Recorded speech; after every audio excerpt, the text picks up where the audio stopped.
haracyari umutima w'imbabazi w'Imana.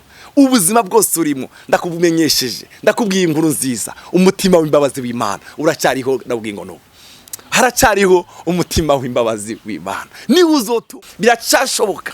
Ya Mana yatabaye Hagari adafite imbere n'inyuma, ariko yitegereza ko umuhungu yacikana. Imana ikamubwira ngo haguruka wewe nyine uvome kuri iryo riba. Iryo riba ntajyari rihari imbere, aba yararivomyeho kare. Imana yariremye muri uwo mwanya nyine. Haleluya. Kuko umutima w'imbabazi w'Imana yacu.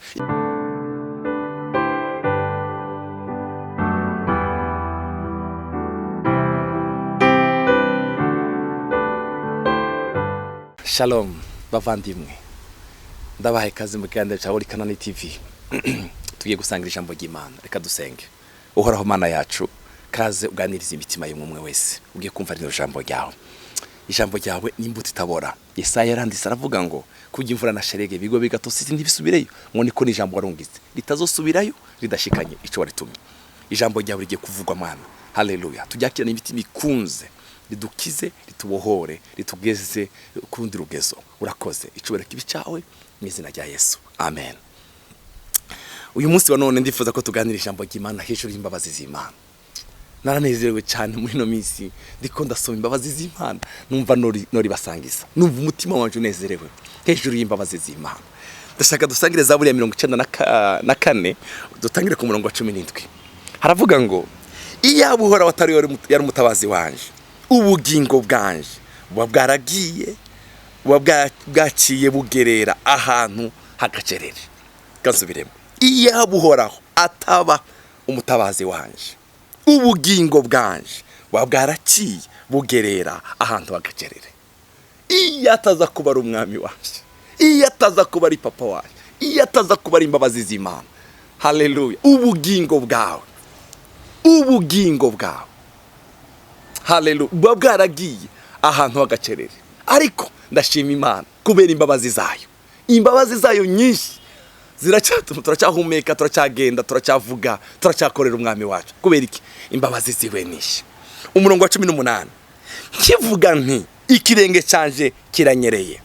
Kibivuga ngo ikirenge canje kiranyereye. Imbabazi zawe Uhoraho zarandamiye. Amen. Kivuga ngo ndanyereye.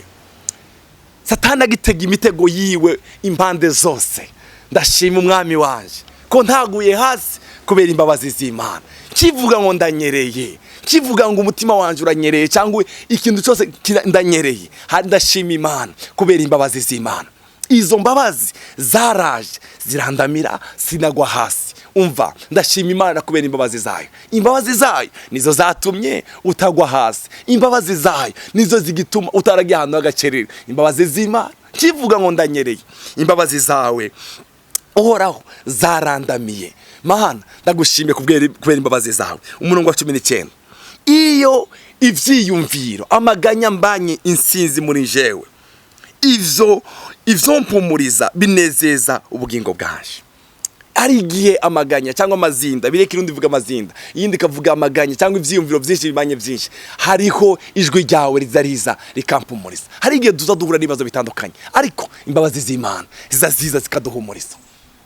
Reka ndakubwire, turacyariyo kubera imbabazi z'Imana, tugenda kubera imbabazi z'Imana, tubaye kubera imbabazi z'Imana. Izo mbabazi ziracyari ku buzima bwacu, zigendana natwe. Luka yaravyanditse neza.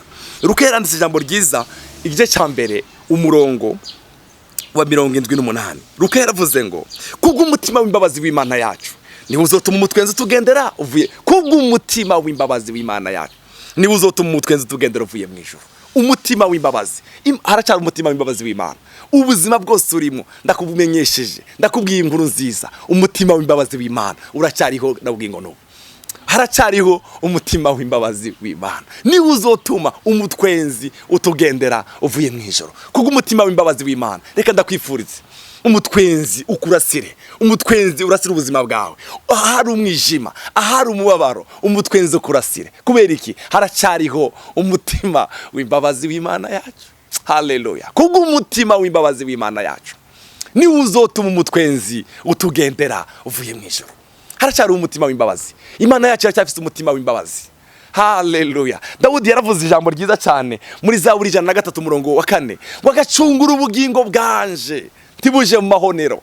haleluya. Yamara akakwambika imbabazi no kugirirwa neza nk'igitsibo, azaducungura ubugingo bwacu ntibuje mu mahonero. Yaheza akatwambika imbabazi no kugirirwa neza. Satani yamatega imisi yose ngo tugwe mu mahonero, tugwe mu mitego yayo, ariko ndashimira imbabazi z'Imana. Haleluya. Umwami wacu kubera imbabazi nyinshi atugirira, azaducungura akatwambika umutamana w'imbabazi. Zaburi ya 23:6 turavuga ngo nukuri ivyiza n'imbabazi bizonyomako. Ivyiza n'imbabazi, oh haleluya, ivyiza n'imbabazi bizogendana naje, ivyiza n'imbabazi bizobana naje iminsi yose yo kubaho kwanje. Imbabazi n'umugabane wanje, ngenda n'imbabazi z'umwami kubwo umutima w'imbabazi w'Imana yacu. Kivuga ngo ndanyereye, hari imbabazi zawe Mana ziza zikandamira. Ndagushima Mana ko ntapfuye, ndagushima Mana ngihumeka, ndagushima ko ngigenda. Kubera iki? Si kubera ubugorosi, si kubera ubwiza, si kubera n'imbabazi zawe zonyine. Izo mbabazi zawe Mana nizo gicizeye kugeza na bugingo no. Nariko ndasoma ijambo ry'Imana mu gatondo numva dahimbawe hejuru imbabazi z'Imana. Reka ndasomera ino jambo uko Yesu umuntu yagiriye imbabazi nishi, umutima w'imbabazi. Luka igice cy'indwi umurongo wa 12 aravuga ngo ashitse hafi y'irembo ry'igisagara hasokoroka abajanye mu vyimba kuhamba, ariko yari kinege kandi nyina yari umupfakazi. Abantu benshi bo muri ico gisagara bari kumwe nawe. Uyu mwana yari kinege, nyina yari umupfakazi, bariko baraboroga, hari umubabaro mwinshi, hari umwijima mwinshi. Umurongo wa 14 umwami Yesu amubonye amutera akagongwe, haleluya, aramubariye ati ntacurira. Umutima w'imbabazi w'umwami wacu ayitegereza wa mama, yitegereza umwijima uri mu mutima wiwe. Uyu mama ntiyarazi yuko umutwenzi ugiye kumurasira. Haleluya, oh haleluya. Umurongo ukurikira yigira hafi ikigagara agikorako. Abahamvyi barahagarara, aravuga ati muhungu ndakubariye ati vyuka, muhungu ndakubariye ati vyuka. Uwari yapfuye aravyuka aricara atangura kuvuga. Yesu amuha nyina. Kubera iki? Umutima w'imbabazi w'Imana yacu. Yesu yagendana umutima w'imbabazi. Yabonye uyu mugore abona gahinda kari mu mutima wiwe, kubera ko Yesu yagendana imbabazi muri we. Oh haleluya. Arababwira ngo nimushire hasi. Ntizari vyemewe mu Bayuda ko bafata umuntu wapfuye kumushira hasi, ntizari vyemewe. Barumvira. Yesu amukorako, wa muhungu arazuka amuha nyina. Haleluya. Ahari umuborogo, ahari amarira, umuco umutwenzura barasira. Umwijima wari muri uwo muryango, umwijima wicura burindi. Haleluya. Yesu umutwenzi uburatse muri wa muryango. Inkuru nziza niyi, kuko umutima w'imbabazi w'Imana yacu ni uzotuma umutwenzi ukurasira. Ahari umwijima, ahari umuborogo, ahari agahinda, ndakubwiye inkuru nziza, hari umutima w'imbabazi w'Imana yacu. Imana twizeye iracyafite umutima w'imbabazi, iracyafite umutima w'imbabazi izicungura ubugingo bwacu, ikabukura mu mahonero. Yaheza ikatwambika umutamana w'imbabazi no kugirirwa neza k'igitsibo. Oh haleluya. Mwami ndagushimiye kubw'imbabazi zawe. Dawudi yaranditse Zaburi 136 umurongo wa 4 ngo nimushime ikora ibitangaza bikomeye yonyine, ngo kuko imbabazi zayo zamahiye bidashira. Yaratwibutse umurongo wa 23 kavuga ngo yaratwibutse aho twari mu magorwa, ngo kuko imbabazi zayo nyinshi. Haleluya. Muri yo Zaburi kavuga ngo harabo yishe Sihoni umwami w'abamori kugira ngo Abisirayeli babandanye urugendo, ngo kubera imbabazi zayo nyinshi. Ndashima Imana kubw'imbabazi zayo nyinshi. Umva, ntiwidoge, tubahe mu buzima bubi wo kwidoga umva, hari imbabazi z'Imana. Turafise imbabazi z'Imana. Ko dufise imbabazi z'Imana mu buzima bwacu, ntabwo wadufise. Imana iguhezagire, Imana iguha umugisha. Wibuke yuko umutima w'imbabazi w'Imana uracyariho ku bugingo bwawe, uracyariho na bugingo novo, uracyariho wa wundi wagaragaye, haracyariho umutima w'imbabazi w'Imana yacu.